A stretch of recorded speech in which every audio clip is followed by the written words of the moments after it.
Vos questions en direct à nos experts sur France Bleu Pays d'Auvergne. Notre experte aujourd'hui, Aurélie Morer, qui est diététicienne, nutritionniste, membre du réseau national Maigrir 2000. C'est un cabinet qui est basé à Clermont-Ferrand. Bon là tout est dans le titre, on va parler de diététique, de nutrition, de bien manger. Voilà. Mon régime, vous aimez pas vous aimez? Non, j'aime pas trop. Vous aimez pas trop. Hein. On va évoquer tout cela avec vous, 04 73 34 2000. Vos questions, c'est le principe de l'émission. Hein. Faites-vous aider, faites-vous guider, prenez des pistes en direct, des petits conseils, des petits trucs, appelez-nous, venez évoquer votre situation particulière ou votre question à vous. Vous avez envie de perdre des kilos, bon, souvent c'est le cas, ou besoin parfois hein, pour des questions de santé. Hein. Médical, on a besoin de perdre du poids. Mais bon voilà, vous n'y arrivez pas, vous avez essayé plein de choses. Alors les régimes, vous en avez testé plein, hein, ces fameux régimes de l'été, là, dont on nous vante les mérites déjà depuis le printemps. Ben voilà, ça n'a pas fonctionné encore une fois cette année, c'est déjà une cata. Vous avez fait le yo-yo pendant des années, est-ce qu'il y a moyen de sortir de cette spirale ou pas? Et puis on va donner, Aurélie, quelques bons trucs aujourd'hui sur des choses très pratiques, hein, sur comment bien gérer un apéro, un barbecue, si on va faire de la randonnée. Il y a une alimentation particulière aussi à avoir, on va prendre des choses, des aliments qui vont nous apporter assez d'énergie voilà, pour tenir pendant le nombre d'heures qu'on souhaite marcher. C'est ça, c'est ça. Et puis on évoquera aussi les produits allégés aujourd'hui. Oui. Voilà, parce que c'est vrai qu'il y en a partout. Tout, quasi ou presque, se fait en live maintenant. On trouve des yaourts allégés, on trouve des biscuits allégés en sucre. Enfin, les yaourts, c'est allégé en graisse, les biscuits allégés en sucre, la crème fraîche. Tout, quasiment tout. Oui. En tout cas, vous nous direz si ça vaut le coup ou pas. Allez, on attend vos appels 04 73 34 2000. Vos questions en direct à nos experts sur France Bleu Pays d'Auvergne. Alors, pourquoi vous n'aimez pas les régimes, Aurélie? Enfin, je sais pas, pour vous n'en avez pas besoin, mais d'une manière générale, pourquoi? Ça dépend de ce qu'on met derrière le terme régime. Si on parle régime en pensant restriction, et c'est malheureusement souvent à ça qu'on pense, j'aime pas au sens où même si on veut perdre du poids, on n'est pas obligé de se priver de tout. Bien sûr. C'est ça qui me gêne pas de tout, dans cette dénomination-là. Après, régime, ça peut être choisir son régime alimentaire qui nous convient, qui nous fait plaisir, qui nous permet de prendre soin de soi. Voilà, par exemple, manger des fruits et légumes pour prendre soin de soi, ça peut être un choix. C'est pas simplement que pour maigrir. On peut se faire plaisir et manger des bons fruits et légumes. C'est vrai. C'est vrai.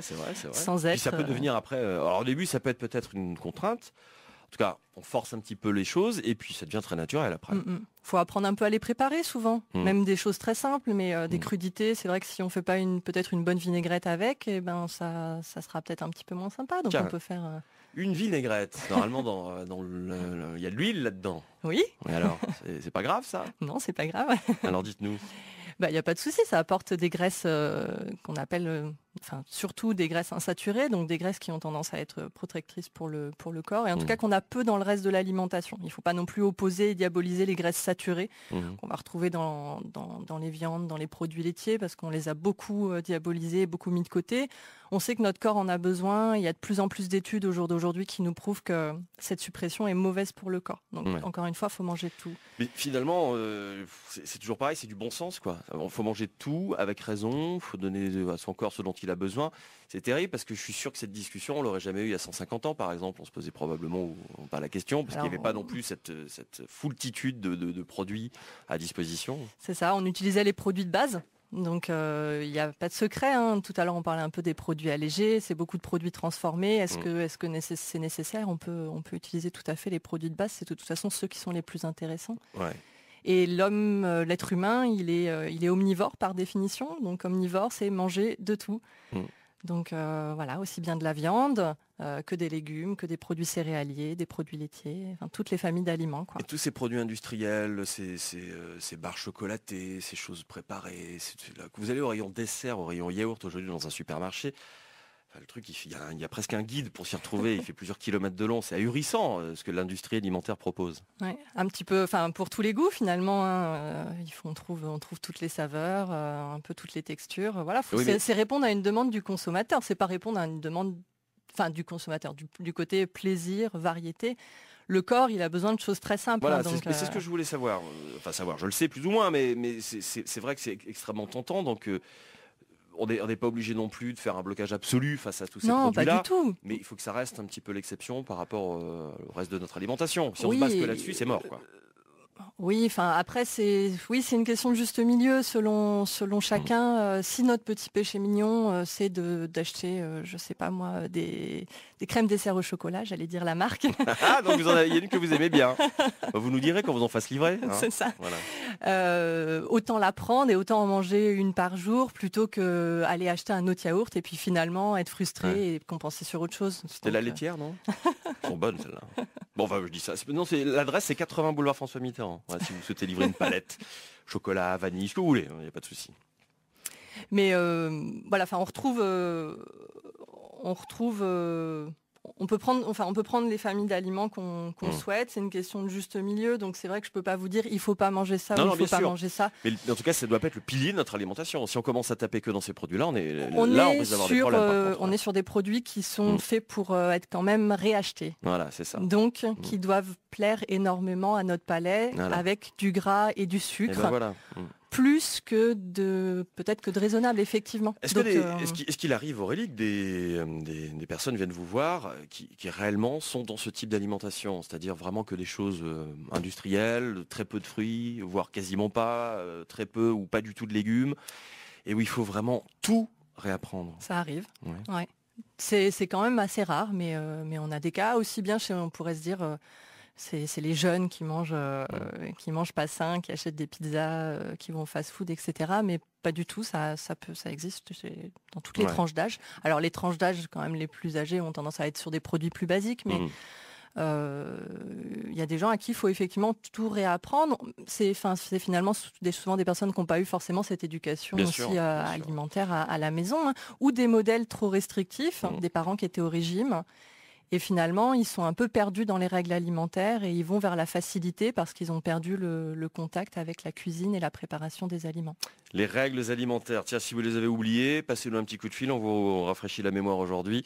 Besoin de perdre quelques kilos. Question à Aurélie Morer, le numéro elle-même, 04 73 34 2000. La diététique, la nutrition, on en parle aujourd'hui jusqu'à 9h40. 04 73 34 2000.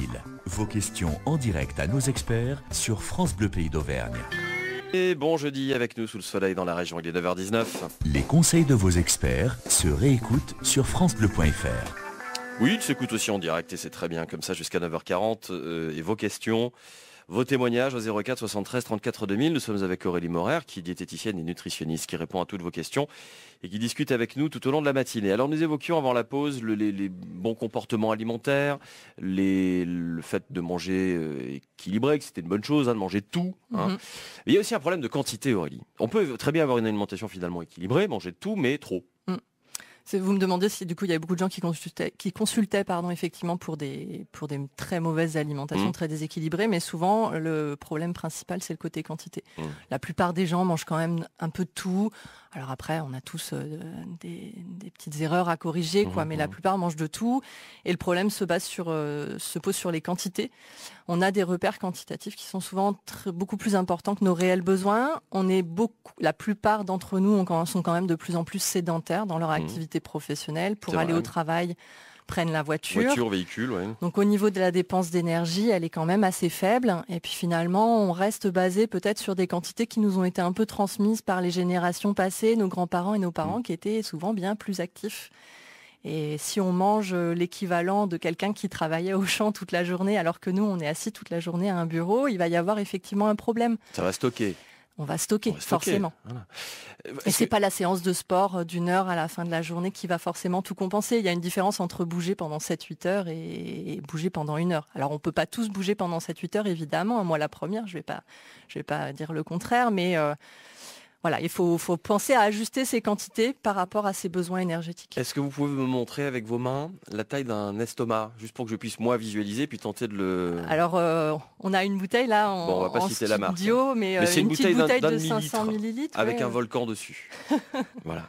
Quand même de la région. Voilà, bien sûr. On est à peu près sur une taille c'est ça l'estomac ? Ouais. Alors après, il se dilate l'estomac, sans le dilater à l'extrême en mangeant trop, mais il a quand même une capacité à bouger en volume. Mais vraiment complètement rétracté, il me semble qu'au plus petit, ça peut faire, je voudrais pas te dire de bêtises au niveau anatomique, mais ça peut faire le volume d'un mug quand c'est complètement rétracté. Ouais, d'accord. Alors après, il faut penser que les aliments que vous voyez dans votre assiette, ils ont un certain volume. Normalement, on est censé bien les mâcher avant de les avaler. J'allais vous le dire, si on veut bien faire les choses, il faut bien mâcher. C'est la première étape de la digestion. Et bien sûr. Et c'est aussi, on parlait de goût tout à l'heure, de se faire plaisir avec les aliments. Une fois qu'on a avalé l'aliment, on n'a plus de plaisir parce que finalement, le côté sensoriel, le côté goût, on l'a que quand on a l'aliment en bouche. Donc mâcher, c'est important pour sa santé, pour faciliter la digestion. C'est important pour le goût, pour se faire plaisir, et c'est important pour avoir la sensation de satiété. Il me semble qu'il y a un chiffre plus ou moins théorique, mais il faudrait mâcher X fois avant d'avaler.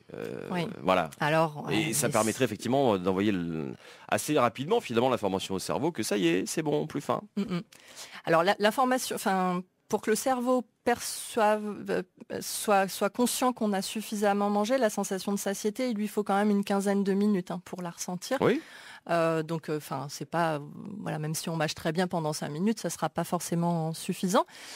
Mais du coup, oui, le chiffre repère qu'on peut se donner, c'est une quinzaine de mastications par bouchée. Alors, on va pas s'amuser à compter chaque bouchée, mais c'est intéressant début, quand même. Juste pour voir, faites-le par exemple ce midi, là, ou même là, tiens, vous qui en êtes au petit-déj. Faites-le sans y penser, donc, mais comptez quand même le nombre de bouchées, de mastications que vous faites traditionnellement, et vous verrez que probablement vous serez très très loin des 15. C'est ça, on est naturellement très loin des 15. Ouais. Et après, des choses très simples, où on n'a pas forcément besoin de compter comme ça, mais c'est vrai que quand on avale les aliments, si on sent que ça coince un petit peu dans la gorge, ou si on est obligé de boire quelque chose pour faire descendre l'aliment, dans l'œsophage, c'est qu'il y a un souci a priori, c'est qu'on n'a pas assez mâché. Oui, ça va, c'est bon. Vous reconnaissez? Mais bien sûr, mais ça nous est tous arrivé, ça. Évidemment, on mange parce que voilà, on est euphorique et puis on y va. Mais c'est vrai, évidemment, on le sait très bien. Puis ce gros morceau, j'aurais peut-être quand même dû le. Du coup, après l'estomac, le corps va être obligé de travailler énormément. Plus de travail pour les autres organes, oui. Donc digestion peut-être plus compliquée aussi, non?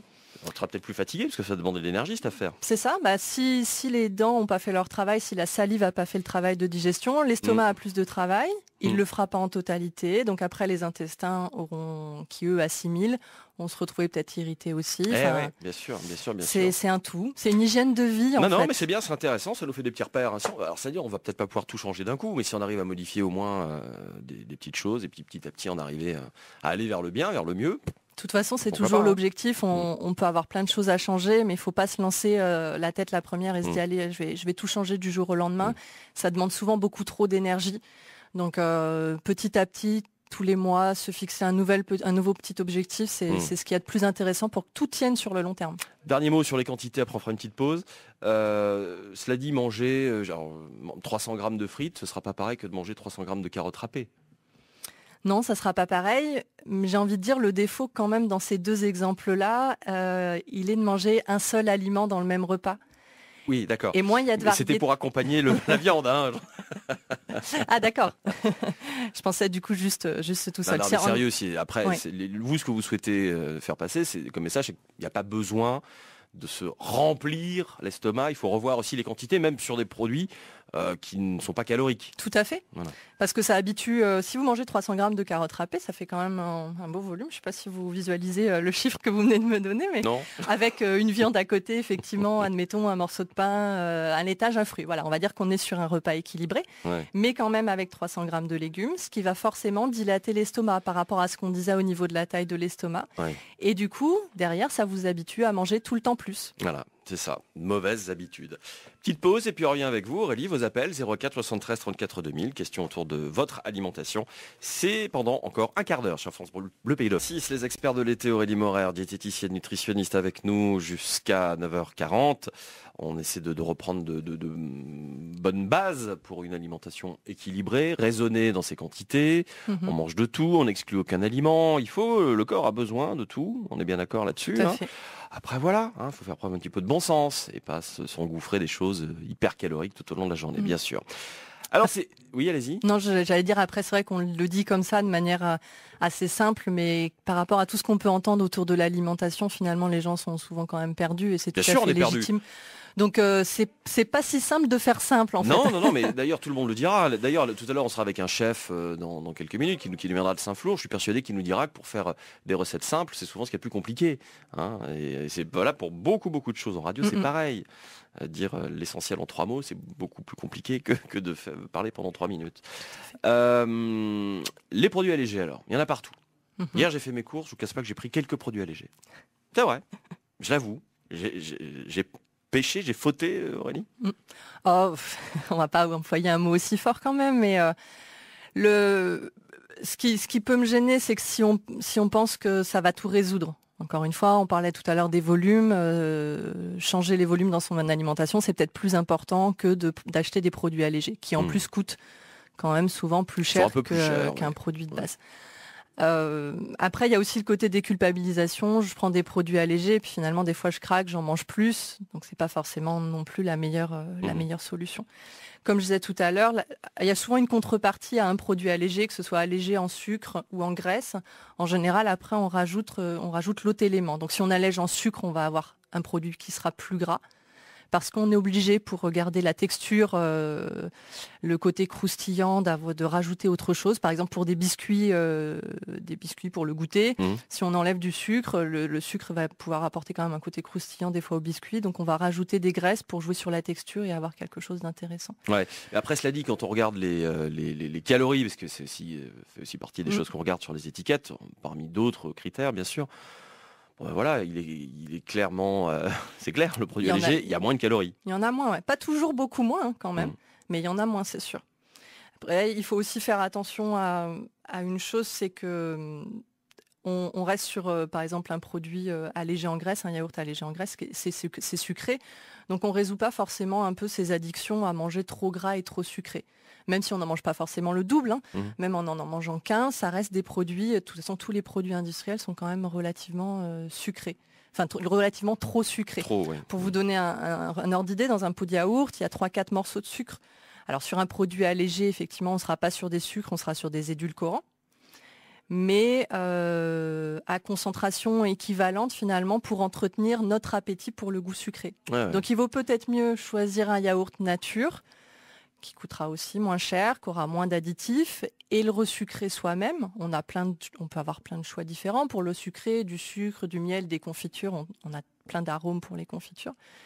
Et on dosera plus facilement la quantité de sucre et on peut déshabituer son corps à être dépendant d'un goût trop sucré. Un yaourt light. Nature light, non, c'est bon, d'accord, ok.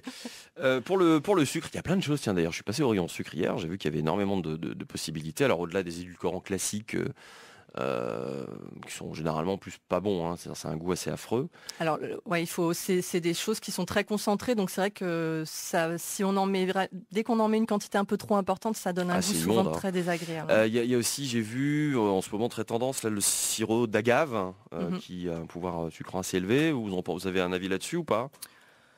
Moins calorique que le sucre. Oui, c'est un moyen de sucrer. Après, là aussi, je semble peut-être me répéter, mais c'est une question d'être dans le raisonnable, quoi. Si on l'utilise à outrance pour compenser la consommation de sucre, ça n'a pas forcément d'intérêt. Après, si on le dose légèrement, peut-être, pourquoi pas, pour varier le goût sucré aussi. Ouais. Il faut faire attention quand même avec tous les produits nouveaux.